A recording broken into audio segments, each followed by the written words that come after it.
Hey guys, and recently there has been a lot of controversy surrounding the Nintendo Switch 2, and this is definitely due to the price of both games and accessories.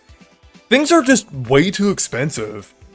But unfortunately, I've actually seen a decent amount of people defend this, either by saying it was due to the tariffs, which, I mean, I can see that a little bit with the accessories. However, the accessories already were a bit too expensive to begin with, so there was really no excuse for that from the start.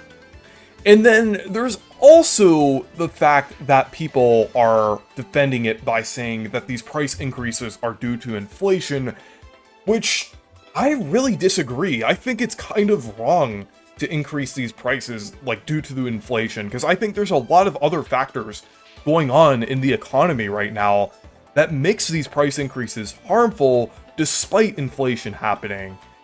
And that's what I wanted to discuss in this video. But before we get started, I wanted to mention that I have a goal to hit 30,000 subscribers before the Nintendo Switch 2 launches, so if you enjoy my content, consider subscribing, and if I hit that goal, I will give away a copy of Mario Kart World. But a lot of people really like to bring up that games have been $60 for a very long time. Like, for 20 plus years now. Like, it could be easy to look at a game, like, back in the 2000s that was $60 and say, like, oh, it's worth $100 in today's money. You're basically paying the equivalent of $100 back then, so we're really getting a good deal nowadays. And while that may seem like that's the case on the surface, and I mean, if everything was adjusting and kind of increasing proportionally to inflation, like the economy in general, that would technically be true. But the reality is, wages aren't increasing with inflation. Like, minimum wage in a lot of states in the US have remained the same for many years, and just average wages in general have not been increasing proportionally to inflation. And along with that, the cost of living, just like due to inflation and just like the difference in proportion between like inflation increase and like general wage increase over the years, has just led to the cost of living being much higher nowadays. And just nowadays, like compared to like the 90s and the 2000s, we're also paying for a lot more things than like just like the usual stuff that we would buy. Like nowadays, like a lot of people are buying subscription services, not just for things like Netflix or Hulu, but like a lot of other services are subscription based nowadays. So people are just paying for a lot of things like that.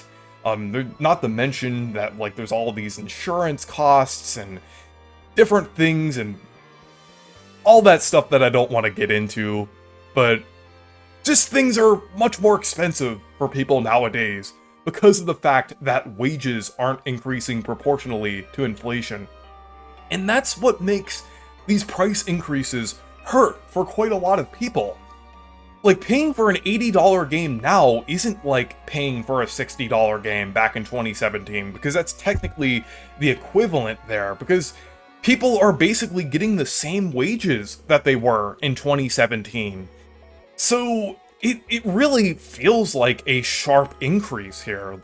It really doesn't seem like it's a proportional increase for a lot of people in terms of like what people can afford.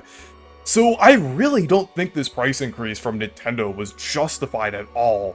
Like, this is really hurting the consumer quite a lot nowadays, just due to how a lot of people are suffering nowadays, like in this economy.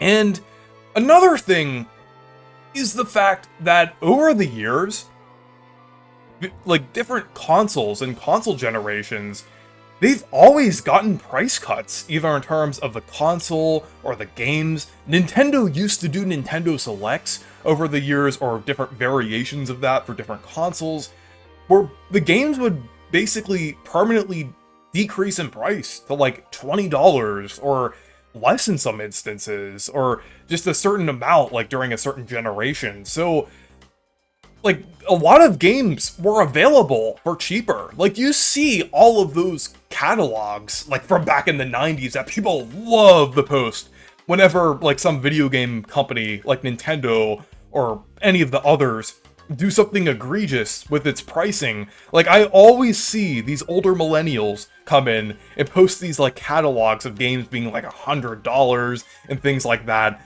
But the thing that they don't consider is the fact that there were a lot more price cuts and discounts back in the day that there were now. Like, up until the 2010s, there seemed to be quite a lot of that. But now, with Nintendo specifically, they barely ever do discounts and price cuts. I mean, sure, when you look in the right places, you could technically find different discounts for Nintendo games, but they never do permanent price cuts anymore.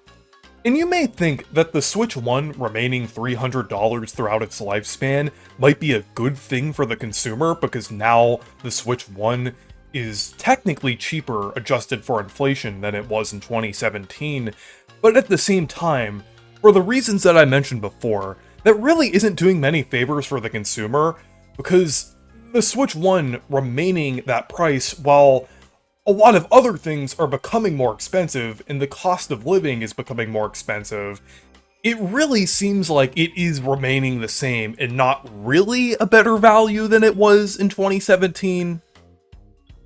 So earlier, I was watching a video from a channel called Nintendine about how, over the years, game consoles were cheaper on average than they are nowadays. A lot of people really like to fixate on how consoles were technically pretty expensive when they first launched, adjusted to inflation. Like, with the SNES in particular technically being worth $500 in today's money when that first launched. But what a lot of people don't realize is that those consoles got price cuts shortly after they launched, making them technically cheaper than most consoles are nowadays, and that's when most of the user base for those consoles actually bought them. And it's a great video. I definitely recommend checking it out, so I'll link it in the description.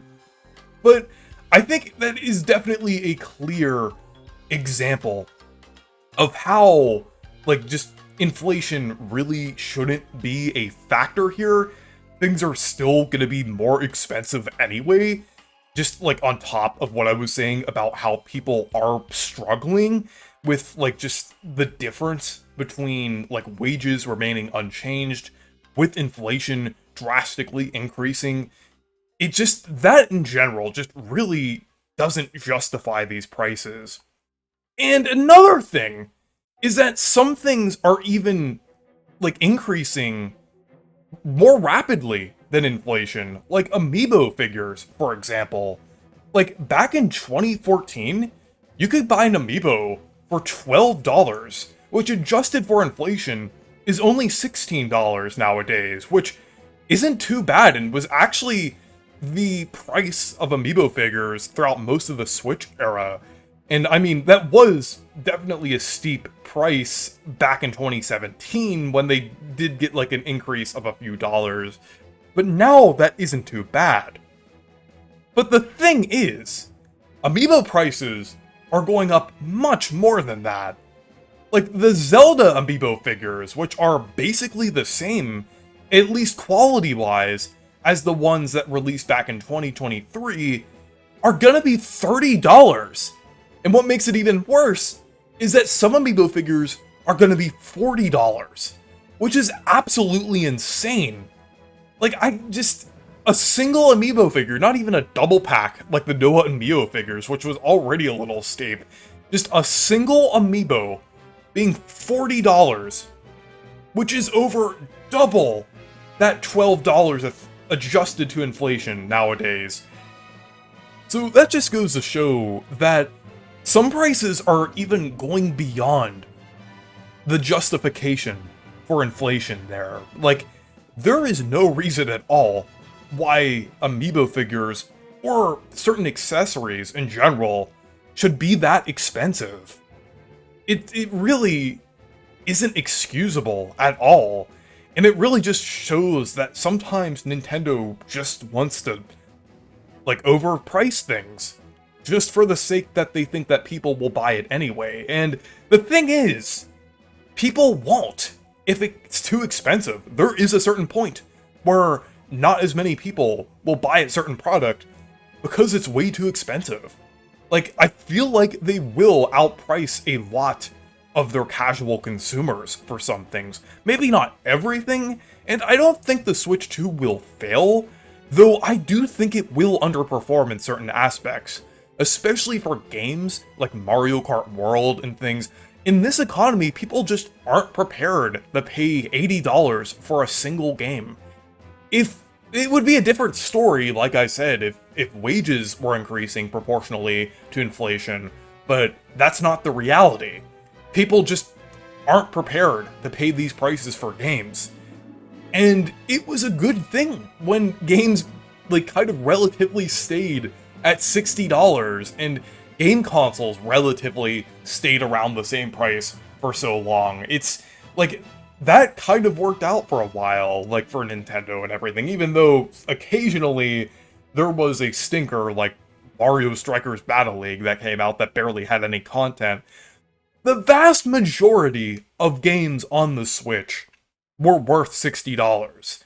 And it was pretty good still having $60 games for quite a while. So it really feels like a slap in the face getting these $80 games and even $70 games to a degree. I don't think it's as egregious, and that might be something like just a reality that we'll have to get used to. But just in general, this is just gonna be pretty hard for a lot of people. And while I am excited about the Nintendo Switch 2, I can completely understand why some people would be devastated by this being really expensive, or people being basically outpriced with this. It's just really unfortunate, and it really limits the amount of people who will be able to play the Switch 2. So yeah, anyways, thank you guys for watching this video. Make sure to leave a like and subscribe for more, and make sure to check out my Discord server and Blue Sky if you want to. Stay perky!